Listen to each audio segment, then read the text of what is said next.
Parang katapusan na ng mundo. Yung kanilang bahay wala na, was out talaga. Naku, katakot-takot nangyari sa amin sa base.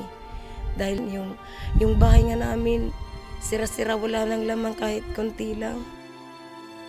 Nangilabot na kami, naiyak na kami sa itsura talaga dahil inabot pa namin yung may mga patay pang nadaanan kami. Mga putol na nyug, pagkatapos ang mga bahay totally damaged.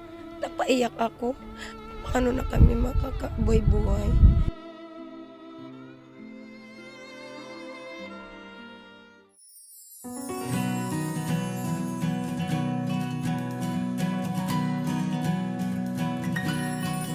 Ang Pilipinas ay babangon, ang Pilipinas ay aahon, tayong lahat ay magkaisa at magsama-sama.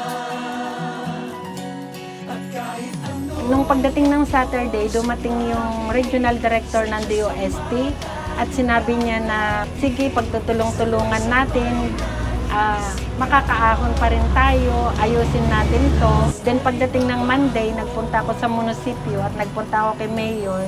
Sabi ni Mayor, tatayo tayo. Sabi niya, magtutulong-tulong tayong tumayo. So, sinunod namin, magtutulungan tayo.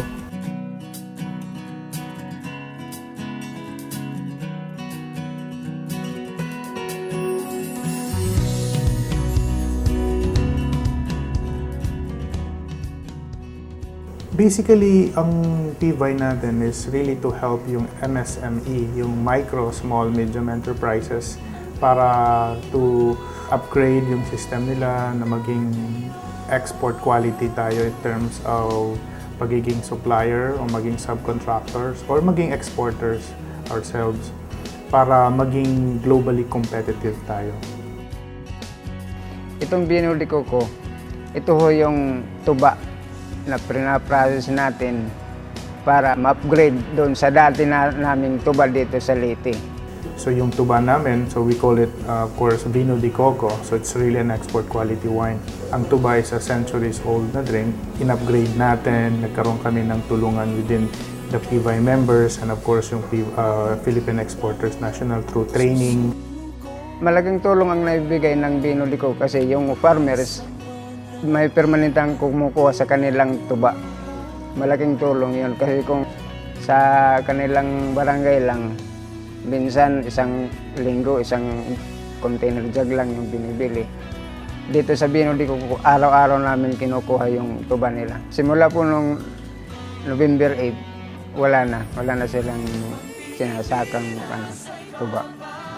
Mahalaga pong makapagsimula dito itong Bino de Coco kasi ang bago dumating yung Yolanda, medyo papalakas na yung binta namin. Proud kami dito na yung tuba namin kakalat na sa Asia Pacific.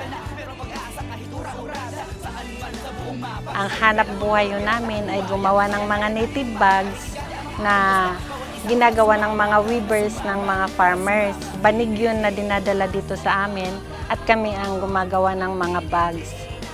Malaking tulong sa akin ito, sa aking pamilya. Dahil yung mga anak ko, 8. Gumaanggaan yung hanap buhay ko, nakapag-aral yung mga anak ko. Laking pasalamat ko na may Tapsi Manatisi. Grabe ang inabot namin nung panahon ng Yolanda. Ang isip na lang namin at that time, umalis din dahil kasi marami na rin nag-alisan sa lugar namin. Then pagka Tuesday, dumating yung weaver ko na may dalang banig. Doon ako na-touch. Sabi nila, magtuloy-tuloy tayo kasi kung hindi, paano naman kami? So yun, parang nabuhayan ako ng loob doon. So sabi ko, sige, pagtulong-tulungan natin.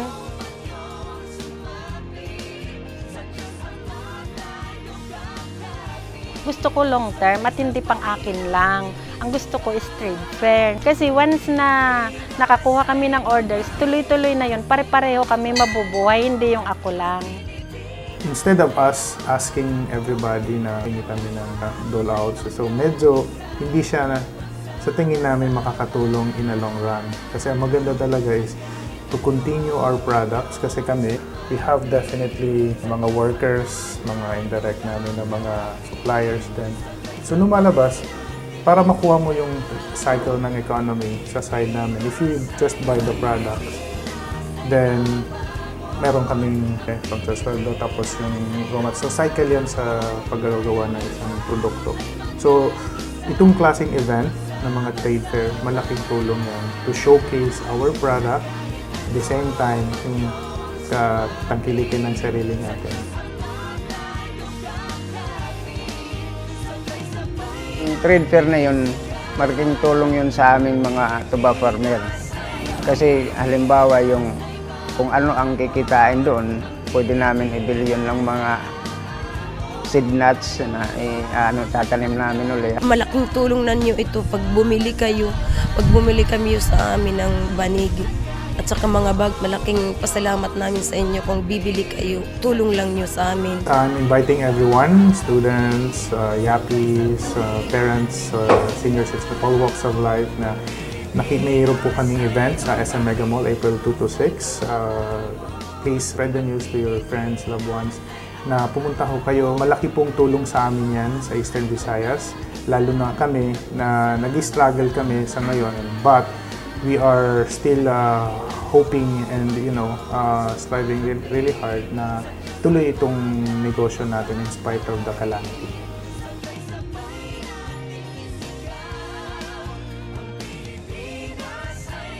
Naisip ko talaga magsasucceed kami, magiging maayos ang trade fair. Sana ipatronize niyo ang products natin mga Pilipino. Nakita ko kasi na sa oras ng kagipitan, nagkakatulungan talaga tayong mga Pilipino.